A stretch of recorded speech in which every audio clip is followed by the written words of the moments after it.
In field ed, one of the things that we often are talking to people about is what is supervision, and how do you get your head around how to deliver supervision for students. And I wondered if you could tell me a little bit about how you might explain supervision to people who might ask you that question. Sure. Look, from my experience as being as a field educator, to somebody external to the placement, so providing the social work student support. Look, the simplest explanation would be it's a working alliance, or it's a learning alliance between myself as a supervisor and the supervisee. Okay, so can you kind of elaborate on that a little bit? Yeah. Look, Michael Carroll, who writes prolifically in this area, talks about 4 main tasks for supervision. So whether it be professional supervision or clinical supervision, or in your case, or our case, fieldwork supervision. So he talks about it being the first task being one of, there's an educational component. So it's that direct teaching role. So sometimes students will say, look, I really don't know how to do that. And so I would say, well, in your situation, this is what I would do. So it's very much informing, educating. Then he talks about a supportive, restorative role that happens as part of that working alliance, which is really just checking out how the student's going. What are their challenges? What are their successes? What are they finding tricky? And supporting them probably very much in a strength-based way around their placement. And the third one would be that kind of nuts and bolts administrative task that has to happen in supervision. So documentation, policies, the sorts of things that really can't move or be interpreted, they just are. So students need to know what they are from a social work perspective. Would that include talking through things like case note recording and stats recording? Yeah. And the final one, and I think probably from my perspective, Natasha, it's probably the way I work, which is very much from a reflective task that he refers to, which is very much getting the student to talk about their process. What are they learning? What do they want to learn? What aren't they learning? What feels overwhelming? And getting them to talk that through. Look, and it's, even though I've talked about 4 tasks, often you're doing all of those things at once or in the same session, or sometimes you don't do any of those things at all. So I was going to say that sounds like a lot to fit into a supervision session. And I know, Jill, that you've provided supervision one-to-one and also in a group setting. So what are some of the differences about providing supervision in a group setting? Look, I think, and it's again something Michael Carroll reinforces, is that the learning alliance is the purpose, but it's a relationship between the two that really makes it happen.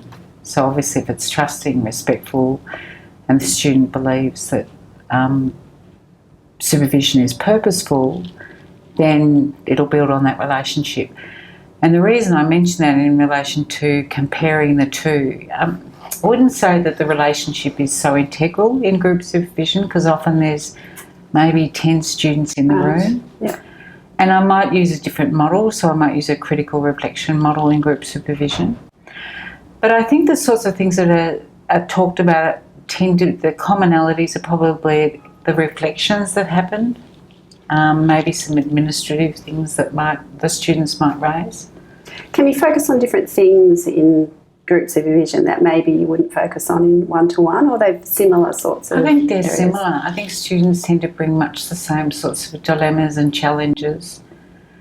Again, it's often the time we get to spend on each. So in one-to-one supervision, I really do, invite the student to use that time to address the sorts of things that they want to get out of that supervision session. Yeah. When somebody comes to a group supervision session, they may not be presenting that day, or there may be other things other students need to talk about, so they feel like then they have to take a back seat. But again, I think that's a really good set of skills to learn. Sure. Yeah. Yep. So one of the things that I've noticed is that, particularly for students going out on their first placement, they often don't really know what supervision is. They haven't. We might have talked about the theory of supervision and explained what a process might look like, but they haven't experienced it. Sure. So their knowledge then going into their first supervision session is not high. So what do you expect from students coming to supervision? Look, my expectations would be that they have a really good understanding of what supervision is. So that's where I would start. Yeah. So how do they do that? I mean, do you think the theory side of understanding supervision is enough, or is there something else that they need to do to bring to the first supervision session? Look, I think often it's that experiential learning. I think if you've got an idea about the nuts and bolts of supervision, it's about a learning process, it's about building a learning alliance. I think then we can start with, okay, how are we going to do this together? So the sorts of things that I prioritise is, have they had supervision before, what worked, what didn't work, and what would we do more or less of. So I'm just giving, it's a bit like a meeting. So if you've got people who've been to a meeting before, it's a bit like there's a beginning, a middle and an end. It works a lot better when there's agenda, when there's a set time for, perhaps agenda items. And I would probably say to the student, you, depending on how you learn, I'd really like you to come with an agenda for your supervision session. Yeah. So right off the bat, they get a sense that they get to control what's going on. Yeah. I think my expectation would be that they've got an appreciation of the difference between perhaps what their task supervisor might be offering and what my role as a social work, field work supervisor. So the subtle but obvious differences there. So they've got a sense of what they take to each of those people. Yeah. Is that something that students struggle with, do you think, in terms of the role differentiation when there is an external field educator or somebody different to their task supervisor? And I think sometimes that can happen if their task supervisor, it might be their first student. So you've got a first-time student with a first-time supervisor, and that might take them a little bit of time to work out, okay, what are we doing here? But that can also be very helpful for a student to realise that they've got to step up. And I guess that leads me to the other thing that I have an expectation of from students is that they're able to give feedback and receive feedback in a constructive way. Yeah. So if a student was to say to me, I don't know what you mean by that, then we might spend a bit of time in that first or second session just talking about feedback, giving it, receiving it, its purpose, etc. And I think the other thing that I really appreciate is when students, even though this is a bit of a mystery, even though the supervision feels like, let's just get on and do it, is that they're enthusiastic about it, enthusiastic about learning it, and are positive, rather than seeing it as being, this is just one more thing I have to do on placement. Right, yeah. Yeah, one more thing I've got to tick off, I've got to turn up and do this. Yeah, so it'd be those four things. Yes. And what can they expect from you as a field educator or supervisor? Obviously that I take all of those things seriously, and that if they've not had that experience before, I'd be really interested to know from them, how do they learn? Is talking the best way they learn, or is journaling, or, for some people it's role play, it's imagining, it's, brainstorming on a whiteboard. Sometimes, and people can say, I learn all of those ways. But getting people to think about, well, if I've got this time for an hour, how am I going to use it?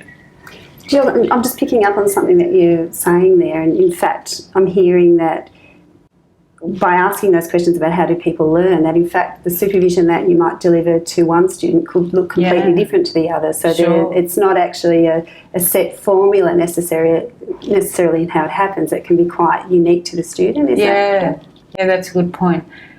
And I'm getting back to those 4 tasks. I mean, some students are highly reflective. So they use that time to really just reflect on what's going on very currently. For other students, they want much more structure. Yeah. You know, they don't want to spend a lot of time reflecting, but they want to spend a lot of time talking about their PAR, about what's going on in the organisation, so more of those nuts and bolts sorts of things. Yeah. So for me, getting an idea about where that student wants to go and giving them a sense of autonomy about this is the one place where you can relax, be yourself and talk to me about your placement. Now, I think if people get that idea in the first or second session, then that goes a long way with building that trust and that learning alliance. Yep. Yeah. For sure. Anything else they can expect from you?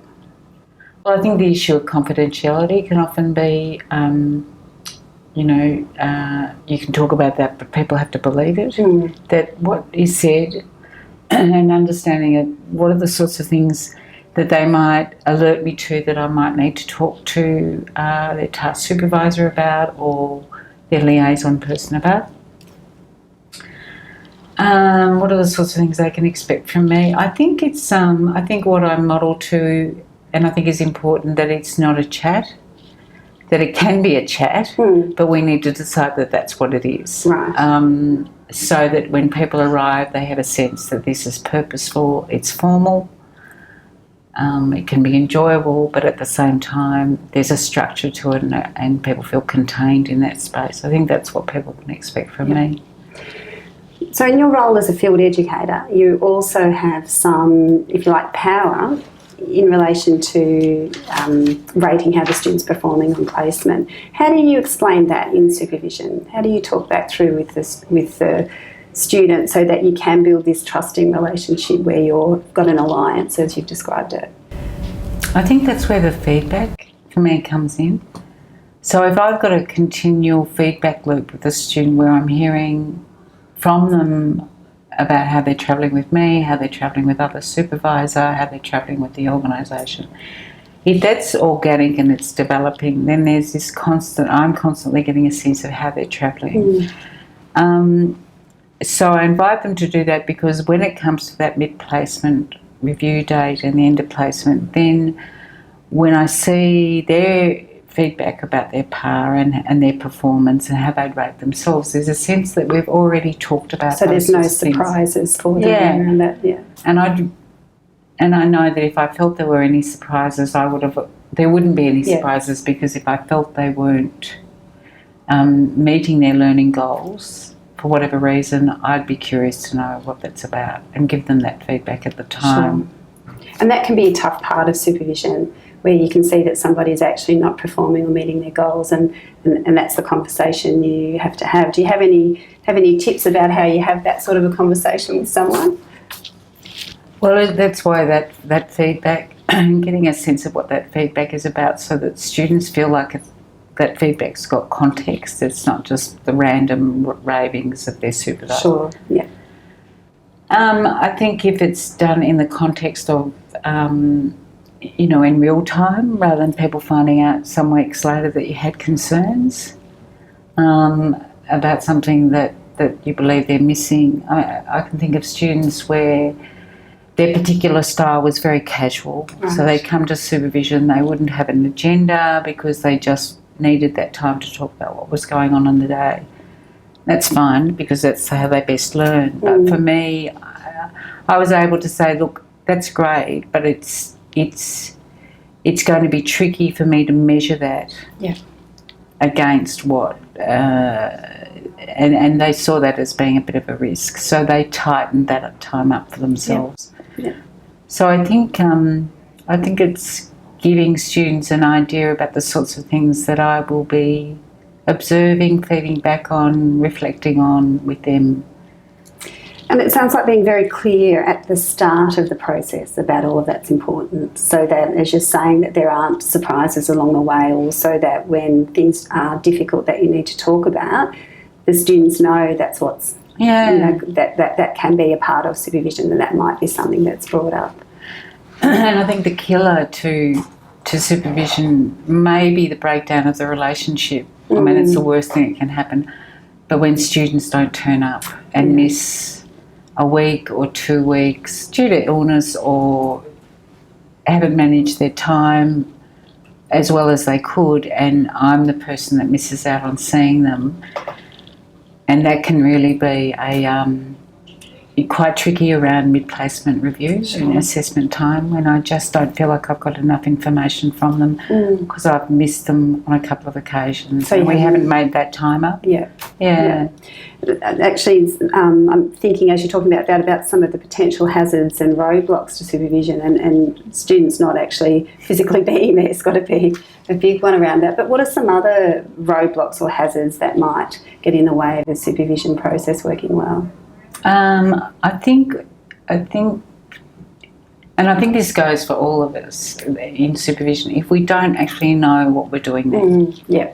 And so if students are very agreeable and quite passive in their learning, which can happen if, this is all quite daunting, but if they don't get on board with their learning and see this as being an opportunity for them to feedback what's going on, if they tend to take a back seat, which means that I do more work than I should or invite them to do, I think that can be a real roadblock to them getting the most out of supervision. So I can invite people, I can do all of that, but if there's still a resistance, and I think some people can see the review process as being the thing that we're working towards and get quite caught up in the marks and will I pass and what happens if I don't pass, and miss the opportunity to learn along the way because of that focus at the end. You think around passing.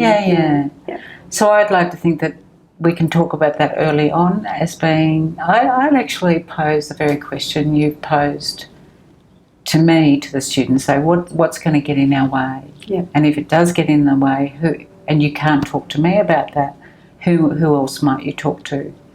Your liaison person would be the obvious person. So in those first couple of sessions, we kind of lay the ground for that learning to take place. And then we don't necessarily have to revisit those ground rules or that culture. It's been my experience. So if we do that well, then students feel confident to use the time effectively. And they're already starting to think if there's things that might get in the way, about how they can manage that as well, which is a really great skill in itself to have, to be able to acknowledge what could be potential risks and roadblocks, but also to have that other avenue of thinking about, well, what can I do about it? So that there's no surprises when it does happen, in terms of then getting access to support around it as well. And I think for some students, they may not be able to tell me that, or their supervisor, that straight off. But one of the things I might say is, look, supervision can often feel over-challenging and not supportive enough, or too supportive and not challenging enough. So you need to give me feedback so I know where you are in all of that. And I think finally, Natasha, the thing that can get in the way of supervision is that if people see it as being an opportunity to talk to a counsellor. So they might arrive with a range of stresses or situations that they want support with. And if I believe that that's not it, my feedback would to them is this something that we need to talk about today, or is this something you could speak to like somebody from student services about?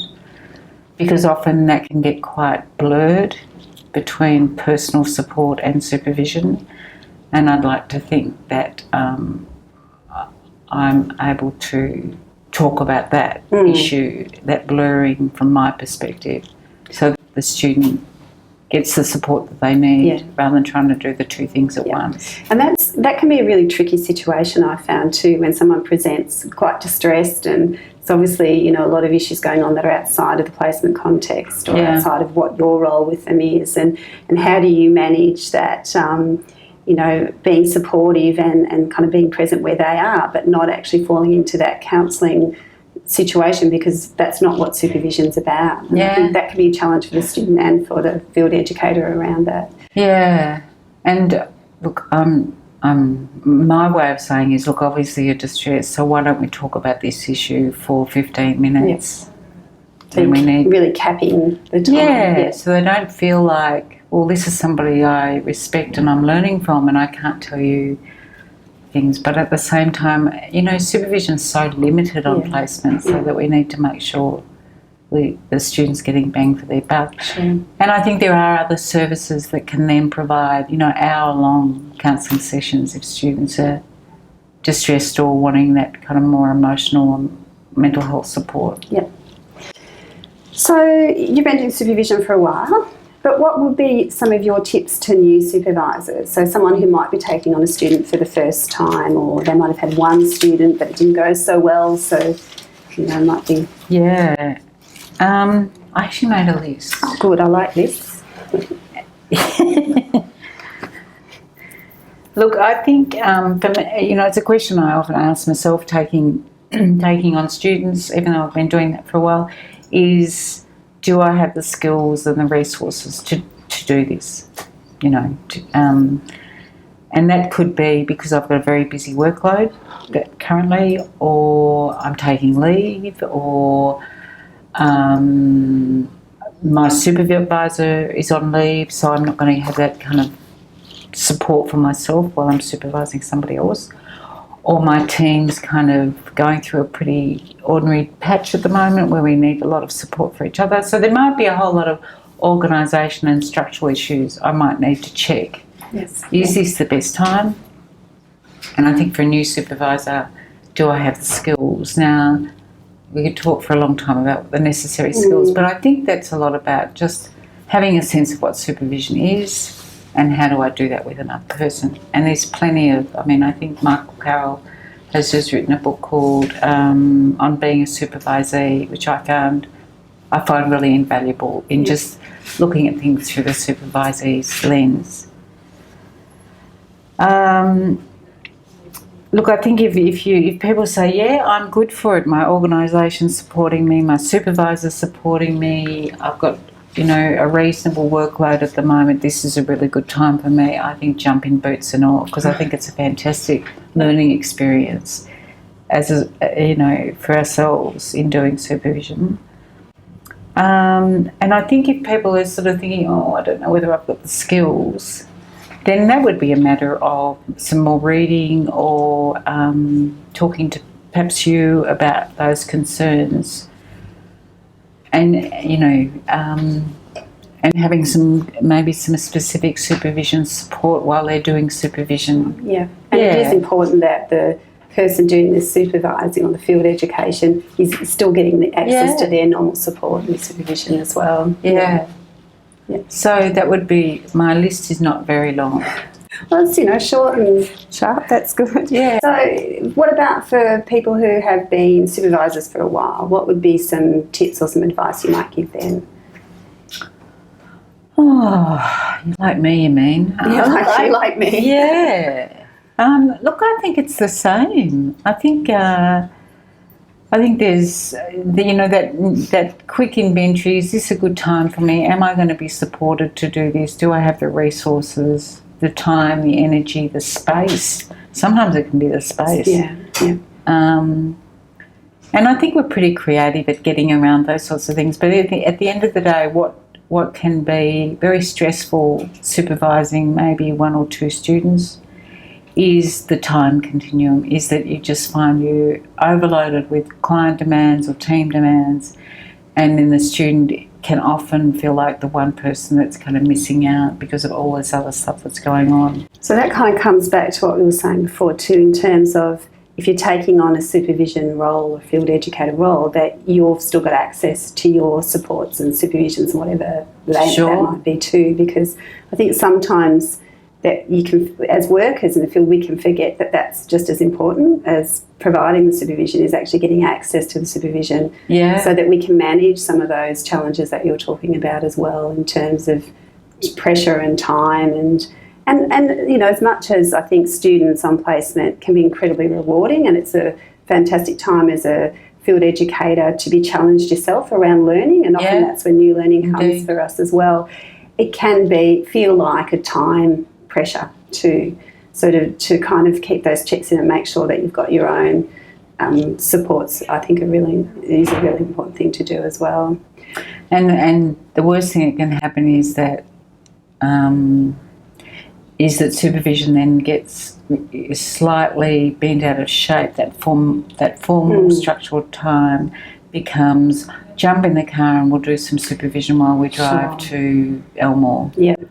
Now, that could be great, but you've got two people who are multitasking at that point, perhaps talking about the client, maybe doing a bit. Now, that can be good in between supervision sessions, but I think we do students a disservice if we don't give them as much opportunity for them to see this as being as important as client contact or going to meetings. Yeah. So we've talked a lot about what supervision is and some tips around that and how to develop that relationship and create that alliance. But what isn't supervision? How would you describe something that's not supervision? Performance management or performance review, where it's just a measurement tool. It's a process of learning rather than a measurement tool. I think it's certainly not counselling or psychotherapy. Yep. Even though it can sort of slip into that, but we need to rein that back in.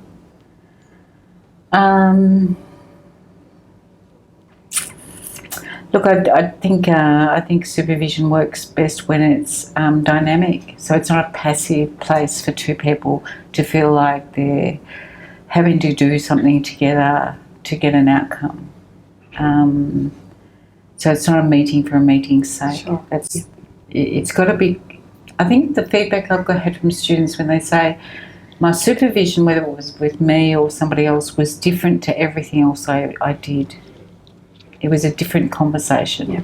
So I think we need to, as people providing supervision, we need to model that. Yeah. Yep. Is there anything else you'd like to add about supervision? Anything you've been dying to say?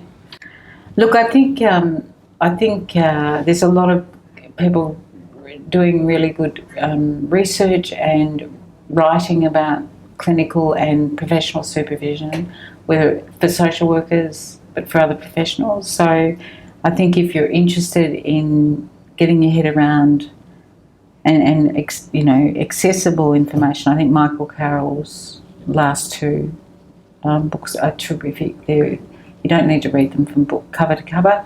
There's some great chapters in there that speak to, well, what is my checklist for doing supervision? Have I thought about all the things that I need to consider?